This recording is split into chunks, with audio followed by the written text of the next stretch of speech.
Hello, September 2nd, Tuesday, 2025. Look at me rattling it off. I'm on fleek. My brain is working for some reason. I slept in a bit, maybe till 9ish. Was still feeling tired from Sunday's long run, I guess. Went to McDonald's curbside to get breakfast, and then to the Laprelle Park to feed the crows. And Nikki, I was kind of gathering some trash, and Nikki went straight out to the shelter, and the crows came flying in straight at her as soon as they saw her walking to the shelter with the bag. She was rattling it around, going, "Here, crows," and all this. And that's kind of funny to see. She put a video of it up, and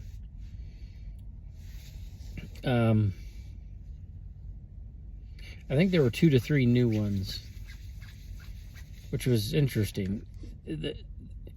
I think they kind of learned from each other, because we had the one that we call Fred that kind of was the first one to just kind of be right up in the mix of it and not afraid. And then White Wing, after a little while, took him a while, but he started being just almost as bold. And then today there was some, we didn't know who they were, and they were just right up on the table. They didn't stick around as long, but they had that initial bravery enough to get up there. And so interesting how that's all developing. There was one new one that had white or kind of silver on the tops of his wings, like if you're looking at him while he's flying from if you're above, if that makes sense. But he didn't seem to be part of their flock. He was not welcome, and people were kind of hazing him out, chasing him out of there, or the other crows, I should say. By the way, I learned that the term murder for a group of crows is not really the correct term, that those kinds of things, at least with crows, are like a colloquialism or something. So I call them flock now. And speaking of flocks, we've kind of wondered, like, Laramie's pretty small and there's no surrounding cities, so we wonder if maybe the whole city is the same flock, maybe, and I wonder if they kind of have subgroups that get kind of stationed around different areas at different times of day. Because there's this one place in town near the end of the day where when you go by there, you just see tons of crows. And I wonder if that's not where they all go at night or something, and then in the day maybe they disperse. I even read that the crows somehow communicate to each other about, like, for example, like people that feed them and things. So, but I guess there was that one guy they were trying to chase off, so I'm assuming not the same flock, but I don't know. Could be that there's infighting within groups in the flock. Who knows? Anyway, kind of interesting. From there, we went to the bus and then to the library,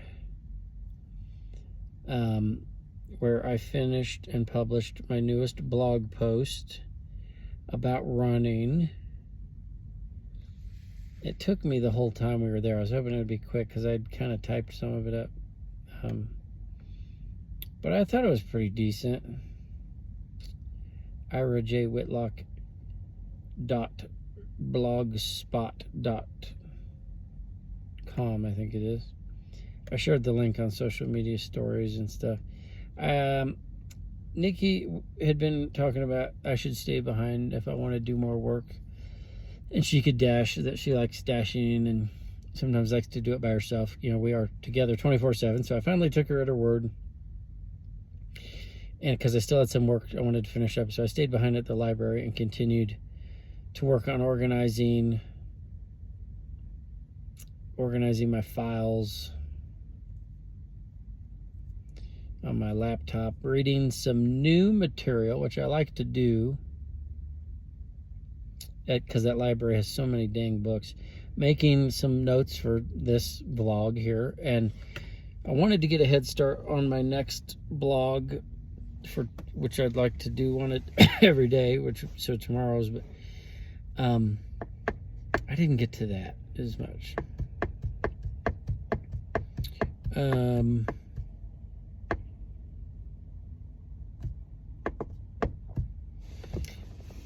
wrote we're kind of talking about numbers and things about when we get back in town and how we're going to be able to afford the new expenses, namely rent, electricity, and internet. The average pay around Kansas City, the best we could do for DoorDash, it seemed to be $15 an hour. There was a southwest corner of the Corporate Woods DoorDashing zone, which is not in Corporate Woods, the southwest corner. I think it might have paid more. The trick, I think, is, because we tested this a few times, if you stayed in that corner, you wouldn't get sent up into a bad zone. Like, if you were in the north part of the Corporate Woods DoorDash zone, you would easily get sent up to, like, I think they call it the Overland Park zone, which you're getting into some rough territory already there. But then from there, you usually get sent downtown, because 35 highway just cuts through, and the 69 highway goes down into the Corporate Woods zone, and that just shoots straight up to 35 and then shoots straight into Kansas City downtown. So in my opinion, the Kansas City downtown zone is just horrible because the parking is so hard, and there's high rises and stuff. You lose a lot of time finding parking and getting to the apartments. And then but if I stayed down in that southwest corner of that Corporate Woods zone, it seemed like you wouldn't tend to get sent out of it. And I think the times we tried it there, we made a bit better pay. But anyway, if we're doing that, we have a commute because we're up in Liberty, but maybe it'd be worth it. I don't know. We were talking about hopefully being able to make $1,000 a week combined. At $15 an hour, that's $66.66 hours per week. But that's between the two of us, if we split it up, 33.33. But we don't have the second vehicle yet. So if we're doing it together, that's 5 13-hour days, or 6 11-hour days, or 7 9.5-hour days. That's probably not realistic. So we did think about, until we get the second vehicle, we could take turns. Like, one person could do a shift in the morning, and one could do a shift at night. And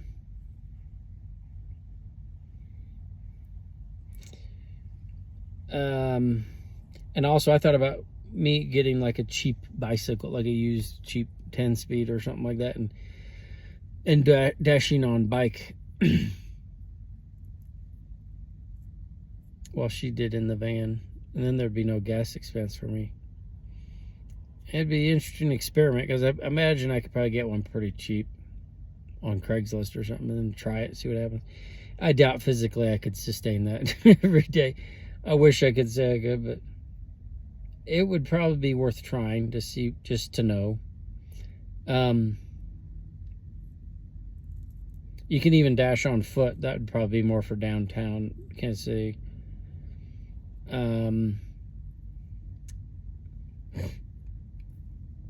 But if we both had motorized vehicles, we could both do 5 6.5-hour days. That sounds more right. And I think we got to think positive, stay solutions focused. If it doesn't work out, that's just how it is. No reason to stress or feel bad. I was thinking about getting a job. Like, what if we got regular jobs that paid enough? But like, we've been out of the workforce for a while, and the last jobs we had were shysters, and they're not going to give us a recommendation, I would imagine. And because we've been out of the workforce for a while, they probably couldn't make what we made. before. And the most I ever made in my career, which is sad because I even had college, was $26 an hour. And I took home around $1,300 every 2 weeks. That averages out to about $16 an hour of take home. In DoorDash, yes, you have to pay taxes, but they've passed a new thing that tips are not taxed, and the vast majority of DoorDash pay is tips. So that means, boom, keeping money. Why is this happening? It means I love you in sign language. It means I love you in sign language. So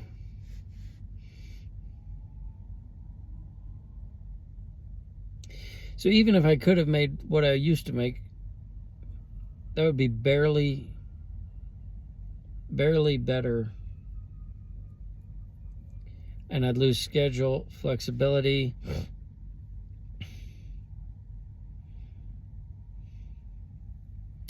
I'd have to work longer than if we were dashing separately. Yeah, 8-hour days, not 6.5. Would likely have more stress and pressure and less time and energy for other pursuits. Probably still owe some taxes, as I recall. I was still owing taxes with that take home. And don't forget, I'd likely not be able to make that high of an hourly rate since my particular job experience has been eliminated. It literally no longer exists due to the FEMA, well, the National Flood Insurance Program, which is under FEMA, changing their whole rating structure for the first time since its inception. I think it was at least the most significant change, like fundamental change to the rating structure, where it's like it was automated. It was automated. And so flood insurance underwriting was an extremely specialized skill,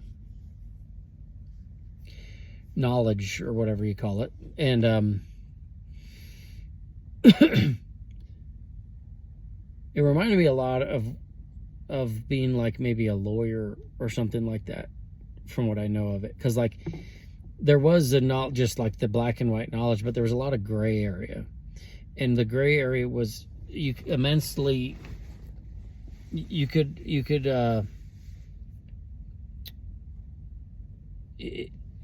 were helped immensely by having knowledge of similar situations, because an underwriter determines a risk of an insured thing. In this case, an insured structure. People can be insured too, but an underwriter determines what the rate should be. And if you had a lot of knowledge of experience, I should say, under your belt, you could be like, and you come across an unusual situation, you'd be like, there's one that was very similar to this 10 years ago, and this is what was ultimately decided as far as how to rate them. So it's kind of like a precedent, like in court cases. So that hello. So, but anyway, so it was a skill and it was a knowledge base or whatever, and it got lost. It got completely stripped when they automated everything, because that knowledge and experience no longer mattered, because it was all up to the software engineers, and the rules changed too. So it wasn't just like the automated the rules. They changed it. Like they changed the way, like one of the things they would do was like in many cases you'd have to have a surveyor come to your property and take elevations, determine where the elevations of the different floors and grade and stuff was on your structure, and that would be compared to to the elevation that the 100-year flood might rise. And then what they've done, part of 2.0, as I understand it, and thank you. No one really. I think the funny thing is the vast majority of these people don't even understand how it works. It's only some people at FEMA, I think. I read about it in sources outside of what was provided at work.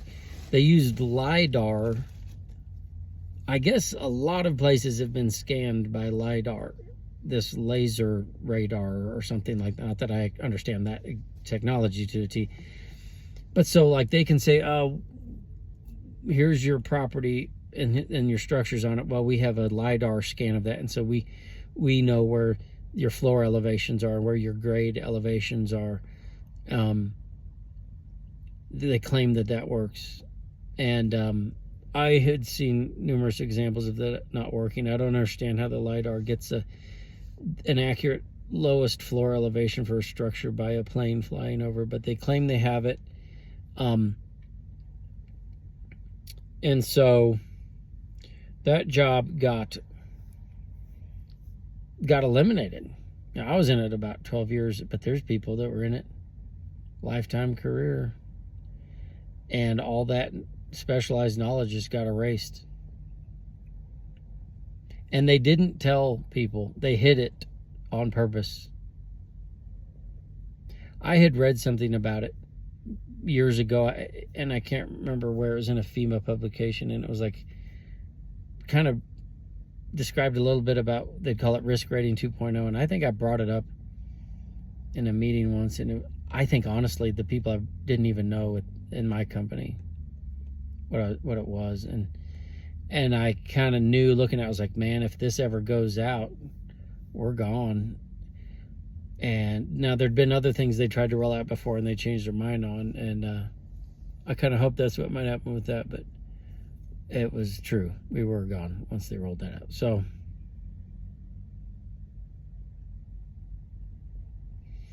that is, that took me all that time to gain all that experience and knowledge, and now it's gone. So that's a thing, a factor to think of.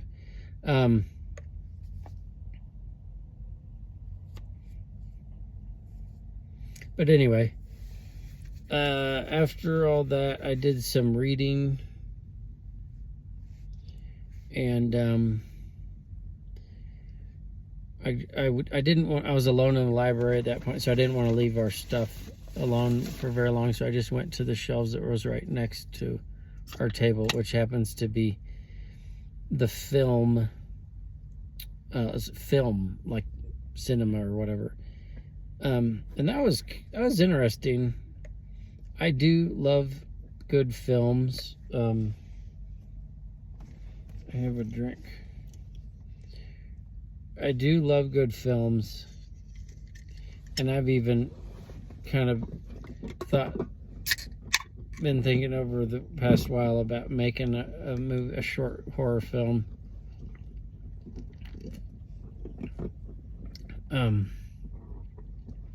The first one I read was called Making Short Films, The Complete Guide from Script to Screen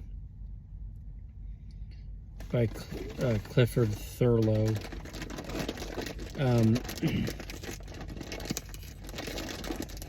I hear food. And the author says, in regards to making a short film, anyone can do it. But the question is, how do you stand out in the crowd? He was saying because of technology nowadays, and this was written in 2005, and even then he's like, it's easy. Anyone can make a short film. It's easy. There's no barriers to making it, but not easy to make a good one. I just kind of read through the intro in the first chapter, but the first chapter is about the script, and he gave some cool pointers on how to lay out your film. Step 1, introduce main characters, set the scene. 2, give characters an obstacle or problem or something to deal with. 3, let the character work out a plan to overcome this. 4, before starting the plan, they have to they should seek out a mentor or some info. And it gives more time to elaborate the problem and let the viewer think about what they would do. And then 5, with new resolve, the character sets out to solve the problem, often with a magical gift from the said mentor. And he referenced the ruby slippers in Wizard of Oz. I thought of like the resurrection stone in Harry Potter, or the snitch was what he thought is all he thought it was at that time. 6, great opposition is met by a rival who represents the character's dark side.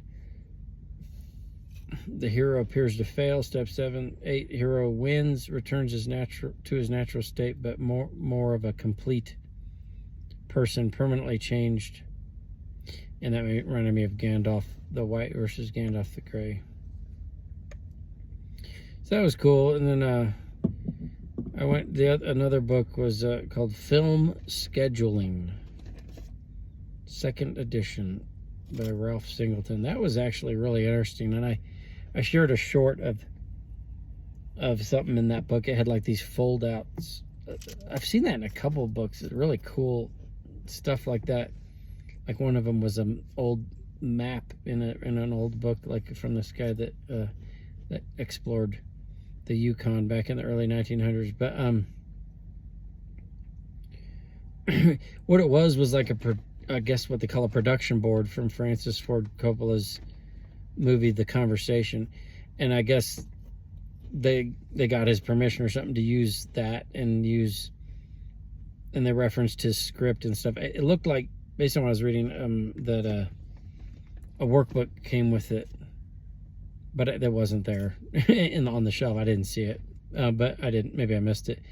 But it looked like you're supposed to. The book guides you through like making your own production board based on the script of that movie, and like seeing how you do or something. But basically the guy was like, hey, like this guy had been working in movies forever, like I don't remember his exact role, but in the technical end of it, and it's like you gotta have a schedule, the film scheduling. It's like before you can even think about what kind of money you would need. And the basic concept was something like carefully read the script, break it down into scenes, I guess that should already be done in a script usually. And then he had these scene worksheets that had like different components, like what actors are in this scene, what extras, or how many extras, or is it at day or at night, is it inside or outside, do you need any props or special effects or sound effects. And it was very interesting because we'd thought about doing that movie, and we kind of wrote up a rough layout of maybe how the movie would proceed, and we thought of some different places that we'd need to take shots.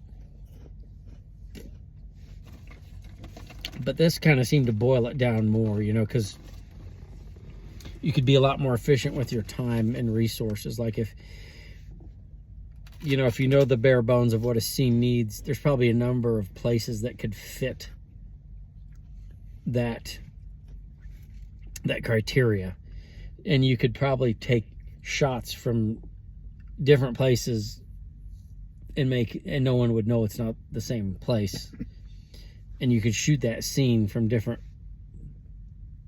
There's a cat. I'm seeing a big cat.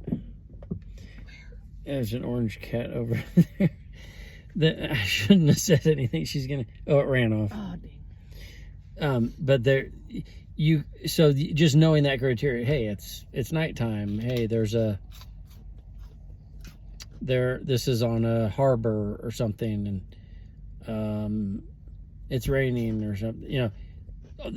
Just the basic criteria. It's like, oh, we could shoot part of that scene here in Florida. We could shoot part of that scene here in Oregon. No one would really know, especially if it's like a close-up or something. So that was kind of cool because we did try to film some. I guess we did try to film some of the shots, and it's like I just didn't. I think this kind of helped me like boil down, like clarify these kind of how you would do it, because it was always kind of like, well, I don't know, would this work? Where, you know, could I shoot this here? Could I shoot? And so I think something like this could be helpful, but it was interesting, to say the least. And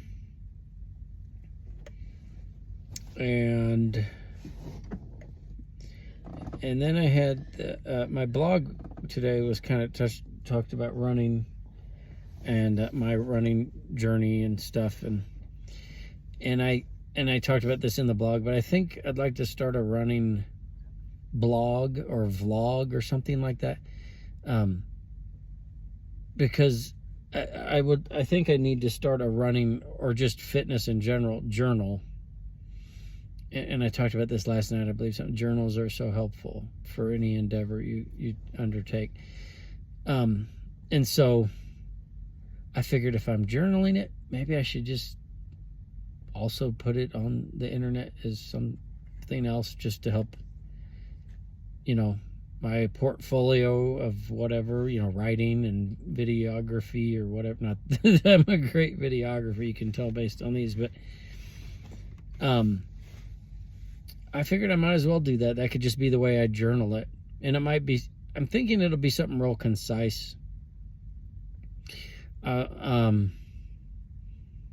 We'll see how it goes. Like, I was thinking of putting one out even after this real briefly, but I don't know. I looked up some other vlogs and running vlogs. I was surprised there was quite a few, but it was mostly women in tight clothes that were like, join me on my 15-mile run.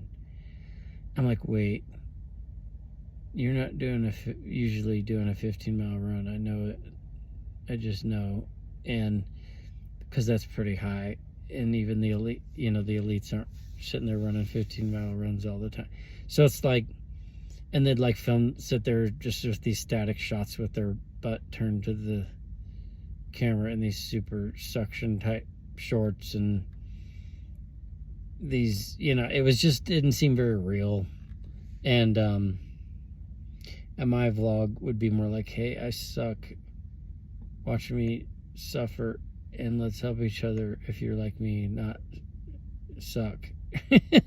So I think that might be my niche, because I didn't see anything like that. It's people like that, superficial, or they're elite runners, or, you know, professional or Olympic. So I think I might have something there. I don't know. It'd just be a matter of finding the right people. And at the very least, I would have my own record, my own journal, essentially, of my running. I am on Strava, but I think I'm on a free version of it, and it's not giving me all the info I want. At least I don't know how to find that, and I don't want to deal with trying to figure it out. So, and this could be good to do. So anyway, that is about it. I think tomorrow we're going to take the day off from dashing, because we've been doing a lot of consecutive days, and I know we're getting run down, and we don't want to get sick. Like today, I felt like I might get sick, but I didn't. And so we're gonna rest. We both have this theory. I think sometimes, at least for me, once I rest, sometimes if I go like, I'm gonna go take a day, 2 day, 3 day off, sometimes I'll get sick during that time. It's like somehow my immune system lets its guard down or something. But so we're trying to kind of stay strong, or whatever that is, even though we're not dashing, and try to not just sink into a puddle of nothing. But anyway, that is all I have for now. And if you watched to the end, I appreciate your time, and I thank you as always. Have a good night.